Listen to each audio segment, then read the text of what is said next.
መቼም የማይደገም ታላቅ የዋጋ ቅናሽ በቡልጋሪያ አፍሪካ ህብረት አጠገብ በካሬ 89 ሺህ ብር ብቻ የሚሸጡ ዘመናዊ አፓርትመንቶችን አቅርበንሎታል። ሰዓቱ እየረፈደ ነው። የልዩ ቅናሽ የሚያገለግለው ለጥቂት ደንበኞች ብቻ ነው። ባለ አንድ መኝታ 81 ካሬ በ5.7 ሚሊዮን ብር፣ ባለ ሁለት መኝታ 111 ካሬ በ7.8 ሚሊዮን ብር፣ ባለ 3 መኝታ 168 ካሬ በ11.8 ሚሊዮን ብር። በአጭር ጊዜ ውስጥ በርካታ ቅንጡ አፓርትመንቶችን ለደንበኞች በማስረከብ የምስጋና ምስክርነት ያገኘው ታማኙ ድርጅታችን ሰመር ሪል ስቴት አሁን ደግሞ ከ20 ካሬ ጀምሮ የንግድ ሱቅ አማራጮችንም አቅርቦሎታል። በተጨማሪም 50/50 የብድር የባንክ አማራጭ አቅርበንሎታል። ታዲያ ምን ይጠብቃሉ? አሁኑኑ በ0923 70 40 49 አሊያም በ0994 00 3949 ላይ በመደወል ፈጥነው ይመዝገቡ።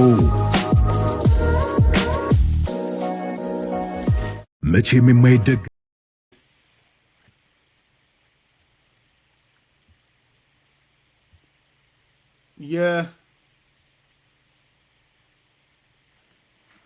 ያልተግባብቶም ደብዳቤዎች ብልጽግና ከተገረሰሰ በኋላ ብልጽግና ከተወገደ በኋላ የነፍስሐ መንጁስ ከስልጣን መነሳት ጀነራል ፍስሐ መንጁስ ከስልጣኑ ተነስቶ ዲሞሽን ነው ወይስ ፕሮሞሽን ነው ምናየው ሆኖ ጀነራል ፍስሐ ተነስቷል ከትግራይ ጸጥታ ኃላፊነት። የ2019 የህወሓት ያጸደቀው የትግራይ ክልላዊ መንግስት ነው። የትግራይ መንግስት ቢሆን አላቅም በጀት፣ እነዚህ ነገሮች 4-5 ነገሮች ሰብስበን አጥር አድርገን የምናነሳቸው ነገሮች ናቸው። ራሱን ችሎ በሰፊው የሚያወያዩ ናቸው። ግን መረጃዎቹም ምኖቹንም ሰጣችኋለሁ በየሚዲያዎችም እየተላለፈ ስለሆነ አንደኛው በደብረ ጽዮን የተደራጀው ህገወጥ ምክር ቤት የክልሉ ምክር ቤት ወይም የሀገራዊ ዲፋክቶ ስቴቱ ማለት ነው። እሱ ውሳኔ ያስተላልፏል። ያስተላለፋቸው ውሳኔዎች የሚገርሙ ናቸው። ያው ከመገረም የማንወጣበት ፖለቲካ ስለሆነ ነው። አንደኛው በጀት አጽድቋል። የትግራይ ክልላዊ መንግስትን በጀት አጽድቋል። አንደኛው እሱ ነው። ሁለተኛ እነ ጀነራል ፍስሐ መንጁስን ከኃላፊነት አንስቷል፣ ከካቢኔው ማለት ነው። ሶስተኛ አንዳንድ የወሰናቸው ውሳኔዎች አሉ። ለምሳሌ የህገ መንግስት ትርጉም የሚያጠኑ አካላትን ሹመት ሁሉ ፈጽሟል። ምን አይነት ህገ መንግስታዊ ትርጉም እንደሚሰጥ አላውቅም። ከመላ ገደል ዲፋክቶ ስቴት የሚባለውን የሚያመላክት ሆኖ ነው ያገኘሁት። ግን ልንገራችሁ መረጃውን። በህወሓት የሚመራው የትግራይ ክልላዊ ምክር ቤት በእነ ደብረ ጽዮን ህወሓት ማለት ነው የትግራይ ክልል ምክር ቤትን የክልሉን ሰላምና ጸጥታ ቢሮ ኃላፊ ጀነራል የፍስሐ መንጁስ ወይም ፍስሐ ኪዳኑን አሰናብቷል ማለት ዲሞሽን ነው አይመስለኝም። በኔ ሌላ በዚህ በጦርነቱ ላይ አክቲቭ እንዲሆንም ይመስለኛል። ከዚህ ከንትን ውስጥም ስላለ የዚህ የዘጠኙ ኮሮች ውስጥ ስላለ ምናልባት በሌላ መልኩ እንዲሳተፍ እያደረጉት ይመስለኛል። ያም ሆነ ግን ከመንግስታዊ ስልጣኑ አንስተውታል ዛሬ ምክር ቤቱ ተሰብስቦ ማለት ነው። ህወሓት በኃይል የተቆጣጠረውና ያዋቀረው የክልሉ ምክር ቤት በዶክተር ደብረጽዮን ገብረ ሚካኤል የቀረበው የሁለት ቢሮ ኃላፊዎችን ሹመት አጽድቋል።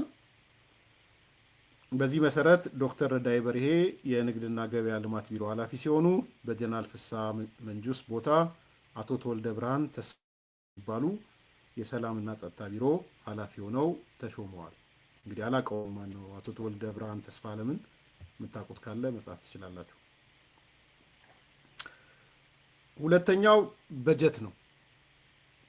ምክር ቤቱ ተሰብስቦ ምክር ቤቱ የነ ደብረ ጽዮን ምክር ቤት ማለት ነው ለ2019 በጀት ዓመት 65 ቢሊዮን ብር እና ከዛ በላይ አጽድቋል። ስለዚህ የትግራይ ክልላዊ መንግስት የሚባለው አሁን ክልላዊ ይባል አይባል አይመስለኝም፣ ዲፋክቶ ነው ብዬ አስባለሁ። መንግስት የዓመታዊ በጀቱን አጽድቋል። ኢሳያስ እንዳይሰማው እንጂ ኢሳያስ እንዳይሰማው። ያም ሆነ ይህ የደብረ ጽዮን ምክር ቤት ለ2019 በጀት ዓመት ከ65 ቢሊዮን ብር በላይ ዓመታዊ በጀቱን አጽድቋል። ምክር ቤቱ ብሎ የ2019 በጀት ዓመትን ለመወሰን በወጣው ረቂቅ አዋጅ ላይ ተወያይቶ ነው ያጸደቀው። በዚህም መሰረት ለ2019 በጀት ዓመት ከ65 ቢሊዮን ብር በላይ ሆኖ የቀረበውን ህግ ረቂቅ በሙሉ ድምፅ አጽድቋል። እንግዲህ በጀቱ ከየት ይገኛል? አስተያየት ልትሰጡበት ትችላላችሁ። አንዳንዶች የጻፉትን አይቻለው ከውስጥ ገቢ ነው የሚል እናያለን። ትንሽ ሀሳብ እንሰጥበታለን እዚህ ላይ።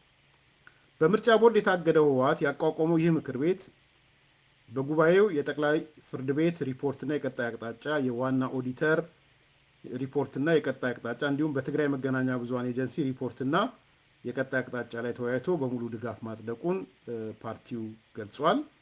በተጨማሪም የምክር ቤቱ አመራሮች የቋሚ ኮሚቴ አባላትን ሹመት እንዲሁም የህገ መንግስት ትርጉም አባላትን አጽድቋል። በዲሲፕሊን ኮሚቴ የተከሰሱ ዳኞችም ከስራ እንዲሰናበቱ ወስኗል። ስለዚህ ይሄ የነ ደብረጽዮን ምክር ቤት አንዱ የሰራው ስራ እሱ። ስለዚህ ትልቁ ቁም ነገር 65 ቢሊዮን የትግራይ ዲፋክቶ ስቴት ይሁን ክልል ምክር ቤት ይሁን አላቅም፣ ትግራይ በጀት አጸደቀች ስላሉ 65 ቢሊዮን ነው ያጸደቁት። አንዳንድ ሰዎች ከውስጥ አቅም ነው ብለው ሲሉ ሰምቻለሁ። ጠይቂያቸው ነበረ። አንዳንዶቹን ከውስጥ አቅም የሚሸፈን ነው 65 ቢሊዮን 296 ሚሊዮን 765 ሺህ ብር የጸደቀው ከውስጥ አቅም ነው የሚል ያነሱ ሰዎች አሉ።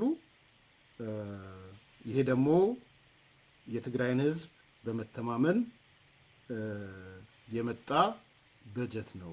የትግራይን ህዝብ አምነነው ነው ይሄንን በጀት ያጸደቅ ነው የሚሉት። ስለዚህ ይሄ 65 ቢሊዮን በራስ አቅም ብቻ ከሆነ በውስጥ አቅም ብቻ ከሆነ ከፌዴራል መንግስቱ የሚሄደውን ድጎማ የሚባለውን ነገር ኤክስክሉድ አድርጎ ነው ማለት ነው የወጣው።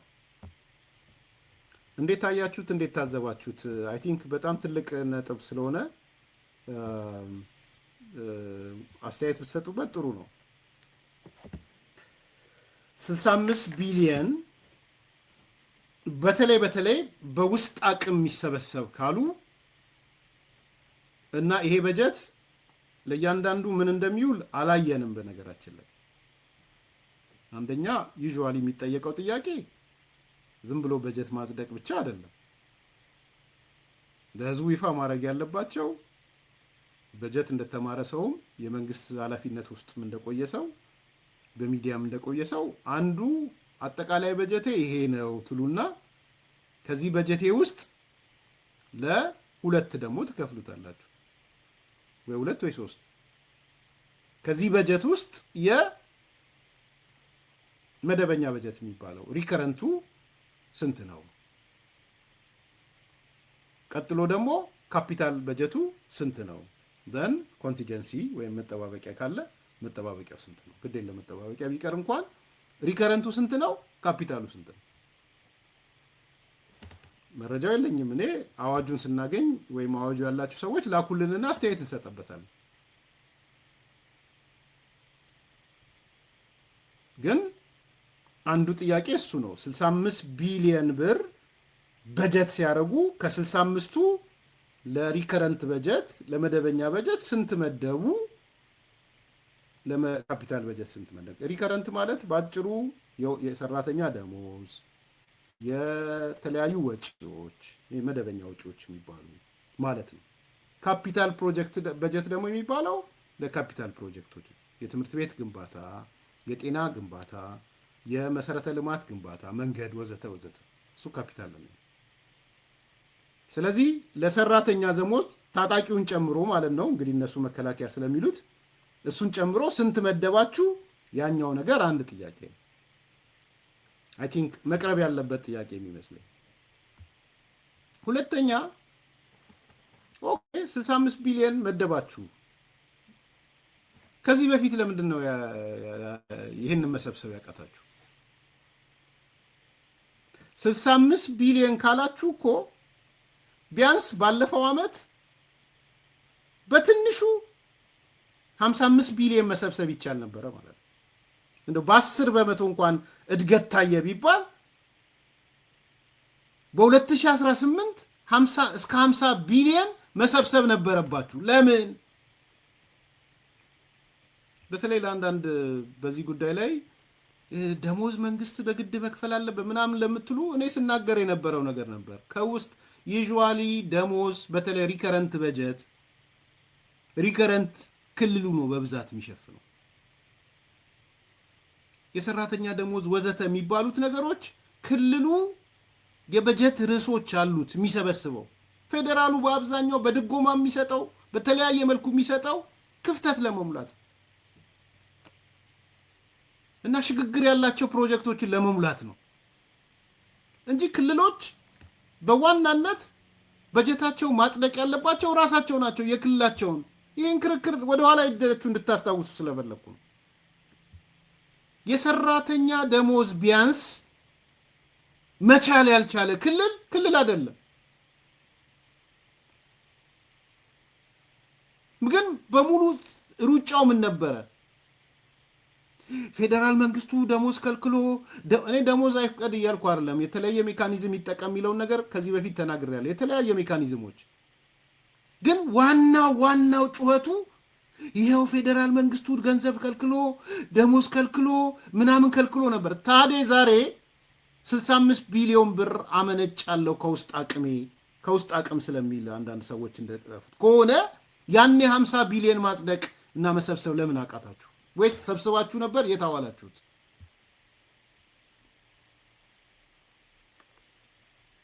በጣም መሰረታዊ ጥያቄ ነው የጥያቄ በነገራችን ላይ ዛሬ 65 ቢሊዮን የመሰብሰብ የውስጥ አቅም ፈጥረናል ካላችሁ 2018 ላይ በትንሹ 50 ቢሊዮን የመሰብሰብ የውስጥ አቅም ነበራችሁ ማለት ነው። ያው በጀት ስለሚያድግ ቢያንስ እንደው በ15 ቢሊዮን ብር አሳደጋችሁት ብዬ ላስብ ብዬ።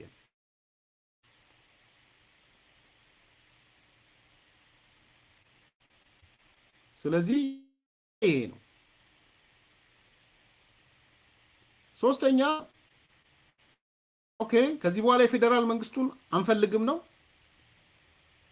ሶስተኛው ነጥብ።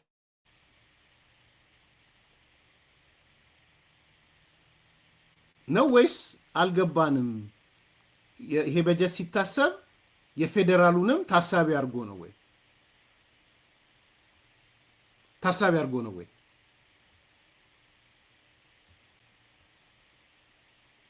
ምንድነው እንትን የሆነው ታሳቢ የሆነው ነገር? ምኑን አስባችሁ ነው? 65 ቢሊዮን ስታመጡ ከፌዴራል መንግስቱ የምትወስዱት ነገር የለም ማለት ነው። ሶስተኛው እሱ ነው። አራተኛ በየትኛው የመኒ ትራንዛክሽን ገንዘብ ነው የምታካሂዱት? እሱም ግልጽ አይደለም። በብር ነው ወይስ በዶላር ነው ወይስ በሱዳን ፓውንድ ነው ወይስ በናቅፋ ነው?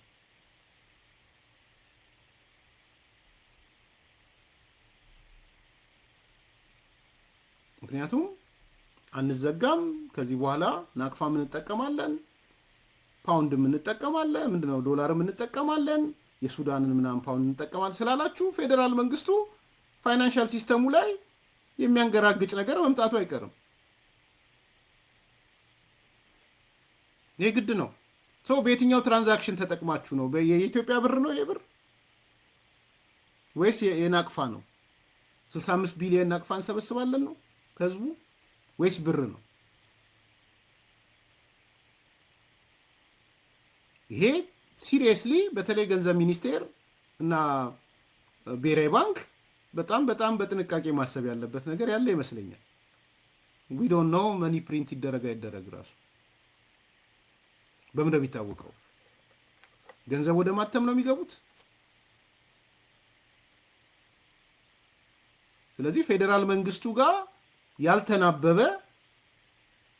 በራስ ባፈተተ መተህ አይ 2019 እኔ በጀቶቼ 65 ቢሊዮን እሰበስባለሁ ከዛ በኋላ የምጠቀመውን እንጠቀማለሁ ስትል ምንድነው ግንኙነቱ ያለው?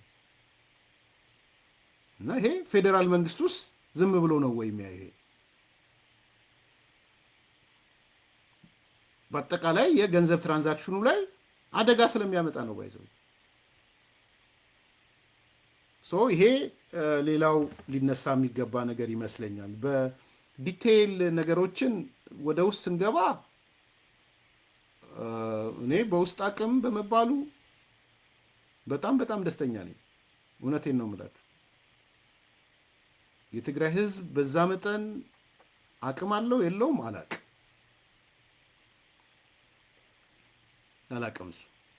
65 ቢሊዮን ብር ከታክስና ታክስ ነክ ካልሆነ ነገር የመሰብሰብ ከህዝቡ የመሰብሰብ አቅም አለ ወይ? እሱ እርግጠኛ አይደለሁም። ከዛ ደግሞ የፌዴራሉ የታክስ ህጎች አሉ፣ የሰራተኛ ታክስ ህጎች አሉ፣ የሌሎች ህጎች አሉ። ከነሱ ተለይታችሁ ነው የምታረጉት? እሱም አልገባኝም። ከወርቅ ከምናምን ጋር የተያዙ ነገሮች በህገ መንግስቱ የተቀመጡ የፌዴራል ስልጣኖች አሉ። ምንድነው የምታረጉት? እሱም ራሱ ግልጽ አይደለም። ለምሳሌ የሚመረቱ ወርቆች ብሔራዊ ባንክ ነው የሚቀበለው። የትም ሻኪሶ የሚመረት ወለጋ የሚመረት መቀሌ የሚመረት ቤኒሻንጉል የሚመረት የወርቅ ፕሮዳክሽን እና ከዚህ ከማዕድን ጋር የተያያዘው ነገር ባለቤቱ ፌዴራል መንግስቱ ነው። ሮያሊቲ ፊ የሚከፍለው ለዛ ነገር የሚከፍለው ፌዴራል መንግስቱ ነው። ሪሶርሱን የሚያከፋፍለው ፌዴራል መንግስቱ ነው። ይሄን እንዴት ነው የሚሆነው? ሌላው አሁን እንዳነሳው ኦኬ የጡረታ ሚኒስቴርም ልታቋቁሙ ነው ወይስ የጡረታው ገንዘብ ወደ ፌዴራሉ ይላካል ወይ ነው? ወይስ የራሳችሁ የጡረታ ሚኒስቴር ወይም ጡረታ ሚኒስቴር ታቋቁሙና ለሰዎች ጡረታ፣ ወይስ እንደ ኢሳያስ ጡረታ የሚባል ነገር የለም ነው የምትሉት? የሚቆረጥ የጡረታ የለም ወይ? ከባድ ጥያቄ ነው። መምህራኖች አሉ፣ የጤና ሙያተኞች አሉ፣ ቢሮክራሲው አለ፣ የለመደው ነገር አለ። ጡረታ ይቆረጥበታል። ጡረታ ደግሞ የሚተዳደረው በጡረታ ቢሮ ኤጀንሲ ውስጥ ነው። ስለዚህ የራሳችሁ የጡረታ ሚኒስቴር ወይም ኤጀንሲ ወይም ዲፓርትመንት ልታቋቁሙ ነው ማለት ነው። ምንድን ነው? ህዝቡን ምን ለማድረግ ነው ያሰባችሁት? በዚህ ውስጥ ያለ ኮንፊውዥን ወዴት እንዲያመራ ነው ይሄ ኮንፊውዥን የሚያደርገው? በቃ አገር የመሆን ህልም ነው። ዲፋክቶ ስቴትነት ነው። በይፋ ለምን አታውጁም? እንደዛ እኮ እንደ ቲፒኤልኤፍ ማለት ነው። ይሄ ህዝብ ግራ ከሚጋባ በቃ አንዴ አውጃችሁ ህዝቡ የሚወስነውን ይወስናል። ከዛ በኋላ እና ዛሬ የሰማናቸው አንደኛው ይሄ ነው እንግዲህ የ2019 በጀት አጽድቀናል ብለው ነው የመጡት። በምክር ቤት ነው ያጸደቁት 65 ቢሊዮን። አይ ቲንክ ከዚህ በኋላ ሰራተኛ ደሞዝ ይሰጠን ምናምን የሚባል ነገር አይ ቲንክ ከአጀንዳ ፌዴራል መንግስቱም ተገላገለ ማለት ነው። ተገላገለ ማለት ነው። ፌዴራል መንግስቱም ተገላገለ ስል ምን ማድረግ ይችላል? አሁን በራሳችን እንወስናለን የውስጥ አቅማችን ነው ምናምን ካላችሁ ጥሩ። ያን ያህል የሚሰበስብ የውስጥ አቅም መኖሩ ራሱ በጣም ትልቅ ነገር ነው። ትልቅ ጉዳይ ነው። አንደኛው ይሄ ነው። ሁለተኛ እንግዲህ የነ ፍስሐ መንጁስ መነሳት ነው። እኔ ጀነራል ፍስሐ መንጁስ እንደ ሌሎች ተባረረ ምናምን በሚል አይመስለኝም። እንደውም ትላንትና በጣም የሚያስደነግጥ ነገር አንድ የትግራይ የአክቲቪስት ለጥፎት አይቼ እኔ እንደውም ሼር አረኩት። እንደዚህ ነው እንዴ ምናምን ብዬ ሁሉ ደስዬ አሸናፊ የሚባል አክቲቪስት አለ የትግራይ ውስጥ ብሔርተኛ መሰለኝ እና 8ቱን የዚህ ኮማንድ ፖስት ኃላፊዎች ስም ዝርዝር ለጥፈዋል የ8ቱ እና የ8ቱ ውስጥ ጠቅላላ ብትመለከቱ ያስደነግጣል። ማለት ይሄ ከአድዋ የፈለቁ ገዢ መደብ ነው የሚባለውን ነገር በቃ ምንም አይናቸውን በጨው ሳያጥቡ ነው ከአድዋ አላልኩም እኔ ከአድዋ የፈለቁ ገዢ መደቦች። እኔ አይደለም ደግሞ ደስዬ አሸናፊ ነው፣ የትግራይ ብሔርተኛ ነው፣ ዋና መረጃ ሶርስ የሆነው ሰው ነው። እሱ ለጥፎት አይቼ እንደውም እኔ በቃ ምንም ማለት ዋው ብዬ ብቻ ነው የለጠፍኩት። እስቲ ላንብብላችሁ። ደብረጽዮን ገብረ ሚካኤል አድዋ የኮማንድ ፖስቱ ሰብሳቢ ማለት ነው። ፈትለወርቅ ገብረ እግዚአብሔር አድዋ የህወሓት ጽህፈት ቤት ኃላፊ ማለት ነው። ዶክተር አብርሃም ተከስተ አድዋ ስራ አስፈጻሚ ማለት ነው። አማኑኤል አሰፋ ብቻ አጋሜ ይላል አማኑኤል አሰፋን። ጌታቸው አሰፋ እንደርታ ይላል መቀሌ ይላል። ፍስሐ መንጁስ ወይም ጀነራል ፍስሐ መንጁስ አድዋ። ወዲም በተይ አድዋ። ወዲ መድን አድዋ አድዋ አድዋ አድዋ አድዋ ሁለት አጋመና እንደርታ መቀሌ ያለ ማለት እኔ አሚን ደስዬ አሸናፊ የሚባለው ሲለጥፈውም ከባዶ የለጠፈው አልመሰለኝም። እወቁት በማለት ነው የለጠፈው። ግን በቃ ተነጋገሩበት እናንተ። ስለ እውነት በጣም በጣም የሚያሳፍር ነገር ነው። ግን ዞሮ ዞሮ ገዢው መደብ ምን ያህል እየተሰበሰበ የሚያምነው ከራሱ ቡድንና ከራሱ ሰዎች ውጪ እንዳልሆነ የሚያመላክት ነገር ነው። ሁለተኛ ያየ ነው። ሶስተኛው እያነጋገረ ያለው የወይዘሮ ፈትለወርቅ እንትን ነው፣ ህዝብ ሰብስባ የተናገረችው ነው እና ከአንዳንድ ሰዎች ጋር ቤተክርስቲያን ከሚያውቁ ሰዎች ጋር በታላቁ መጽሐፍ ላይ የሆነ የሚባል ነገር አለ እና እሱን ነበረ ስናነሳ የነበረው። ለጊዜው ይቅር። በቃ የሆነ መናገር የሌለባትን ነገር ስትናገሩ አለ በታላቁ መጽሐፍ ላይ እና እሱን ያጋጠማት ፈትለወርቅ ካፏ ያመለጣት ነገር ትልቅ ነገር ነው ያመለጣት እና ምንድን ነው የሚባለው አይነት ነገር ታላቁ መጽሐፍ ላይ ጻፉት። ምንድን ነው ያለችው ፈትለወርቅ? ብዙዎቹ ቪዲዮዎቹን ስላሳዩ እኔ ያልተዘጋጀሁበትን ቪዲዮን ግን ትርጉሙን ይዤው መጥቻለሁ። ባጭሩ ብልጽግናን ከገረሰስን በኋላ የጽምዶች ቲፒኤልኤፍ ራሱን ማጠናከር አለበት፣ ቀጣይ ጦርነት ሊኖረው ይችላል የሚል ነው የገለጸችው። እና አንዳንዶች የጻፉትን አይቼ ነበረ። የአሸናፊዎች አሸናፊ ፍልሚያ እያሉ ስለዚህ ለአሸናፊዎች አሸናፊ ፍልሚያ ተዘጋጁ አለች ተብሎ ነው ፈትለወርቅ የተጻፈላት። ምንድን ነው ያለችው? ብልጽግናን ከደመሰስንና ካሸነፍን በኋላ በቀጣይ ፍልሚያ ስለሚኖር ተዘጋጁ ነው ያለችው።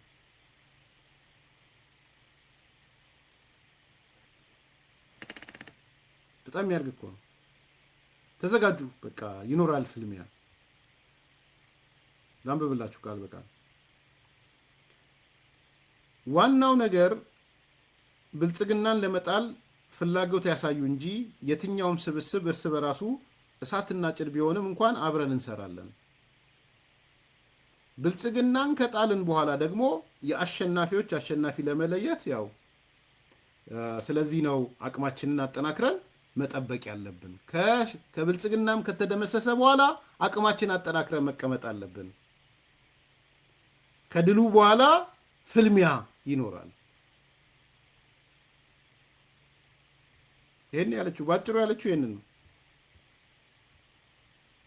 እና ብዙ ሰዎች ጸባችንን አሳድረን አንድ አፈወርቅ የሚላት ነገር አለች በተለምዶ ጸባችንን አሳድር ነው ጽምዶ ይላል። ለጊዜው ጸባችንን አሳድረን የጋራ ጠላት አለብን ማለት ነው። ከዛ በኋላ ሂሳባችንን እናወራረዳለን። በቀጥታ ነው ያለችው። ሁሉም ነገር ልዩነት ባለን መካከል ነው አጋርነት ወይም ጽምዶ እየፈጠርን ያለ ነው። አንድ የጋራ አጀንዳ አለን የምንለው ብልጽግናን በመገርሰስ ረገድ ነው። ከዚያ በኋላ አጋርነታችን ላይኖር ይችላል። አይደለም የአጋርነት በሁሉም ነገር አንድ መሆን የሚመሰረት ኢህአዴግ ፈርሷል። ተክደናል። ኢህአዴግ ራሱ አንድ የነበረው ኢህአዴግ እንኳን ፈርሷል። ስለዚህ ብልጽግናን ከደመሰስን በኋላ እርስ በርሳችንም ቢሆን ሌላ ጦርነት ውስጥ የመግባት አጋጣሚ ሊኖር ይችላል። እንደዚህ ነው ብልጽግናን ከደመሰስን በኋላ ቢሆን በጥንካሬያችን መቆየት ያለብን እና መንፈስ ቅዱስ ምናምን አለው ተጸየፈው ነው ተጸረፈው የሚባል ሰማ ነበረ ከታላቁ መጽሐፍ። እሷ ቤታዊ ዲሞክራሲውን ወያኔ ዲሞክራሲ ተጸርፏት ነው። ምንድን ያለችው? አሁን ጽምዶ የፈጠር ነው የተለያየ አመለካከት የተለያየ አስተሳሰብ ያለን ሰዎች ነን። የተለያየ ፍላጎት ያለን ሰዎች ነን። ባጭሩ ሲናገሩ የነበሩት ነው። ባይዘው እኛ ያሰባሰበን አንድ ነው የጋራ ጠላት። ያን የጋራ ጠላት ከደመሰስን በኋላም ብልጽግናን ከደመሰስን በኋላ እጃችንን አሳልፈን የምንቀመጥ አይደለም። የበለጠ መጠናከር አለብን። ሌላ ፍልሚያ ሊኖር ይችላል። ጸባችንን አሳድረን ሂሳባችንን በኋላ እናወራረዳለን። ይህን ደግሞ እንዳይገርማችሁ በእሷ ብቻ የተነገረ አይደለም። ከዚህ በፊት አንዱ አሁን የወጣቶች ቢሮ ምናምን ኃላፊ ያደረጉት ሰውዬ መጥቶ ምንድን ነው ያለው? ሻዕቢያም ቢሆን ጄኖሳይደር ነው፣ ፋኖም ቢሆን ጄኖሳይደር ነው። ብልጽግናን ከደመሰሰን በኋላ እንጠይቃቸዋለን ያለው። ጸጥ ነው ያሉት። በነገራችን ላይ ጸጥ። ሻዕቢያንም በጄኖሳይድ እንጠይቅ። እንደውም ሻዕቢያ መጥቶ አጥረገረገው። ምን ሻዕቢያ እንኳን ጸጥ አላለው። የሻዕቢያ ሰዎች መጥተው ጥርግርግ አንተ ምን ጦርነቱን የለኮስክ ማናቅ መሰለ ወይ ምናምን ብለው ሁሉ አጥረገረጓቸው። ሌላውስ ፋኖ ምናምን ዝም። አንድ መልስ ይሰጥ አይታችኋል? አሁን ለፈትለ ወርቅ መልስ የሚሰጣለ ለመንጆሪ ነው። ልክ ልካቸውን እየነገሯቸው እኮ ነው እግራቸው ስር የሚጎትቷቸው። አፉን ጸፍቶ አናገረው። መጸፋት ነው መሰለ የሚባለው። አፉን ጸፍቶ አናገረው። አፏን ጸፋትና ተናገረች። ስለዚህ ከብልጽግናን ካስወገድን በኋላም የወልቃይት ጥያቄ አለ፣ የራያ ጥያቄ አለ፣ የምናምን ጥያቄ አለ፣ የ4 ኪሎ ጥያቄ አለ። ጌታቸው ሁሉ የሚለው አለ። ጌታቸው ረዳ እነዚህ ሰዎች ሌላ ግብ የላቸውም። ግባቸው 4 ኪሎ ነው። ከ4 ኪሎ ውጪ ሌላ ግብ የላቸውም የሚለው ነገር አለ። ይሄ የውስጥ የተደበቀ አጀንዳቸው ነው። ነገ ከነገ ወዲያ 4 ኪሎ ላይ የአያቶቼ ብለህ ብትመጣ ዘመነ እዋጋሃለሁ ነው እያሉት ያለው። የቅድመ አያቶቼ የአያቶቼ ብትል የምን አያት የምን የቅድመ አያት 4 ኪሎ ዙፋን ምናምን ብትል የሚባል ነገር የለም። ትመታለህ። ብቻ ብልጽግና ይመታ እንጂ ትመታለህ። ኦነግን ያኔ እንደመቱት ማለት ነው። ሸኔም መተህ አዲስ አበባ ምናምን ፊንፊኔ የምትለው ነገር የለም። 4 ኪሎ ስንገባ 4 ኪሎ የኛ ናት ነው እያሉ ምናልባትም ከትላንትናው በባሰ መዋቅራቸውን ያደራጃሉ ማለት ነው። ቢችሉ ይሆንላቸው አልኮ እያልኩ አይደለም። አሁን እኛ የምናወራው ምኞታቸውና ህልማቸውን ነው፣ ቅዠታቸውን ነው የምንነጋገረው። ግን አብሮ ጽምዶ የፈጠረውም አብሮ እንዲያስበው ማለት ነው። እዚህ ከጀርባ ተፈራ ማሞ ይመጣና ወያኔ እንመታለሁ ብትሉ ከጀርባ እንከመርባቸዋለን ምናምን ይላል። እነሱስ 4 ኪሎ ከገባን በኋላም ብልጽግናን ካባረርን በኋላም ተጠናክረን ወጥተን ሌላ ጦርነት ሊኖር ይችላል። ያ ጦርነት ምንድን ነው? በዋናነት ጦርነቱ ኪሎ ጦርነት ነው ከሆነ እንኳን።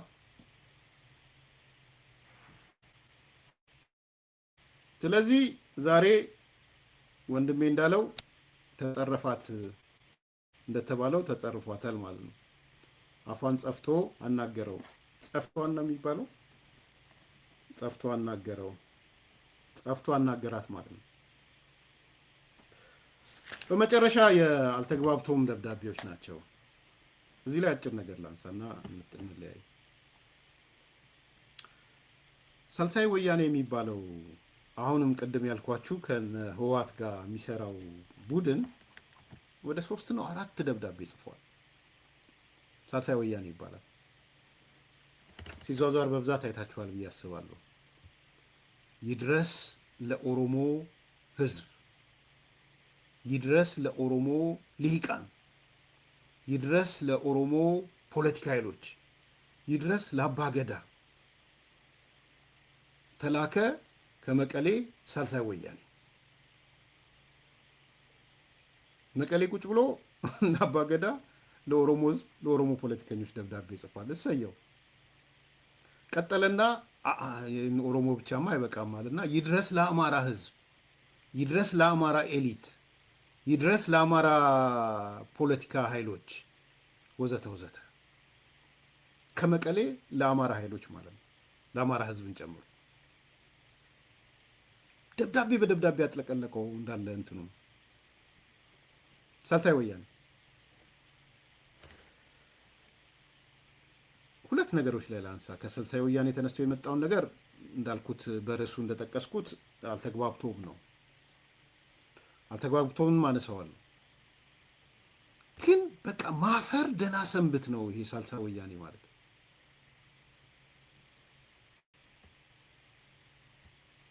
ጦርነት ወደ ትግራይ የመጣ ስለሆነ ጦርነቱ የሚቆምበትን መንገድ ገዢው ፓርቲን ገስጻችሁ ምን በላችሁ ነው በድምሩ። ሰው ሳልሳይ ወያኔ ኢንዳይሬክትሊ ወይም ዳይሬክትሊ ሁለቱንም ጦርነት ጀማሪና ጦርነት ለኳሽ አዲስ አበባ የተቀመጠው ኃይል እንደሆነ ይሄን ኃይል ደግሞ ተው ማለት ያለበት የኦሮሞ ህዝብ፣ የኦሮሞ ኤሊት፣ አባገዳ፣ የአማራ ህዝብ፣ የአማራ ኤሊት ምናምን እንደሆነ እሱ ጋር እኮ ከህወሓት ጋር እኮ የጋራ ጥምረት እኮ ፈጥሯል። አብሮ ይጣጣል እኮ። በጣም እንትኖች ምን አይነት ሰዎች እንደሆኑ አላቅም። እውነት የንቀታቸው ደረጃ ምን እንደሆነም አላቅም። ከዛ ደግሞ መፍትሄዎች ተብሎ የተቀመጡት ነው በጣም የሚገርመው። መፍትሄው ለምሳሌ ከትግራይ የተወሰዱ የግዛት መሬቶች እንዲመለሱ አድርጉ፣ ተፈናቃዮች እንዲመለሱ አድርጉ። ለጦርነቱ ኮዝ እያስቀመጠ ነው። በነገራችን ላይ ሳልሳይ ወያኔ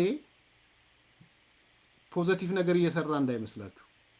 እኛ እኮ አማራውን እስከ መጠየቅ ኦሮሞውን እስከ መጠየቅ ሄደናል ሊል ነው። ምን አይነት ቧልትና ስድብ እንደሆነ ግን አላውቅም። እኔ እስካሁን ለነሱ መልስ ሰጥቶ ያየሁት አንድ ድርጅት ነው። እስካሁን ቅድም እንዳልኩት የቦታ መልሱልን፣ ተፈናቃዮች ይመለሱ፣ ፌዴራል መንግስቱ የከለከለውን እንዲያም ይስጥን ምናምን ነው የሚለው። ሳልሳይ ወያኔ ስለ ህወሓት ትንፍሽ ያለው ነገር የለም። ስለ ጨቋኙ አዋጅ ትንፍሽ ያለው ነገር የለም። ስለ ወጣቶች በገፍ ከትግራይ እየተሰደዱ መሆኑን ትንፍሽ አላለም።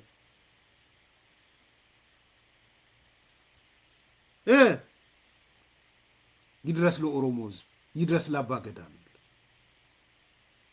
ትልቁ ችግር ያለው እዛው ጉያ ላይ፣ ዋናው ችግር ያለው እዛው ትግራይ።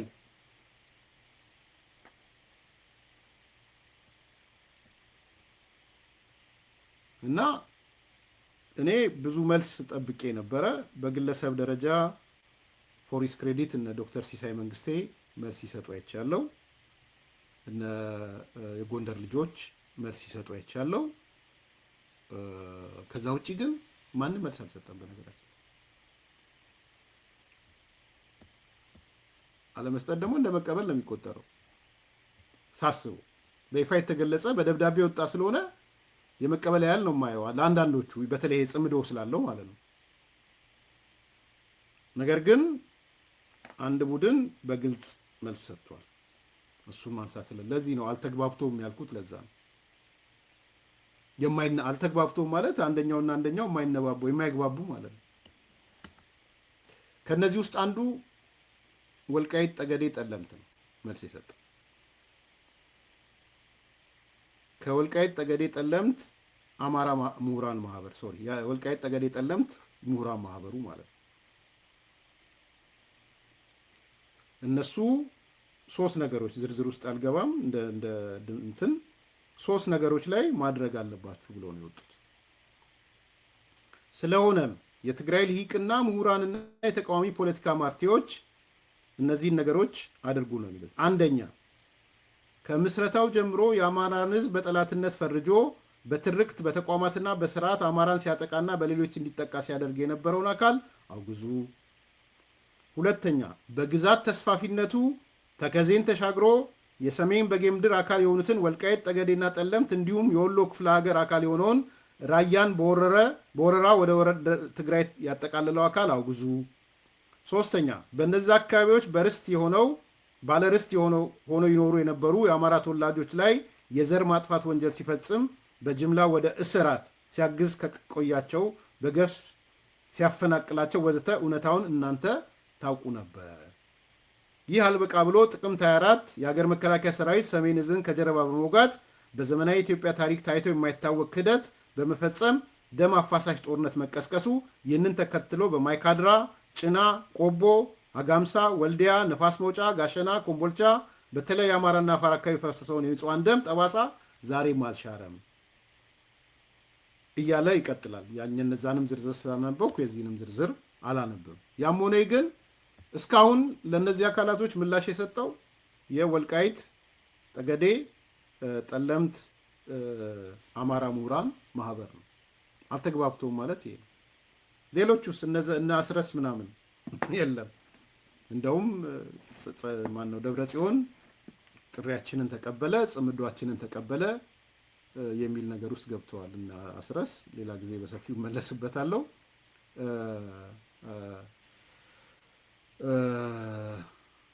ኢትዮጵያ የት ሄደ ነው? በእናት የለም ማለት ነው። ብዙ ሰዓት ስለፈልፍ ኢትዮጵያ ዘግሬት ረ ኤርሚያስ ጉድ አልሰማም። ቲፔሌፍ አሁን ደግሞ ዲደብሊው ላይ የክልላችንን የ2019 በጀት ዓመት 65 ቢሊዮን ብር አድርገን አጽድቀናል ብለው መግለጫ ወጥተዋል።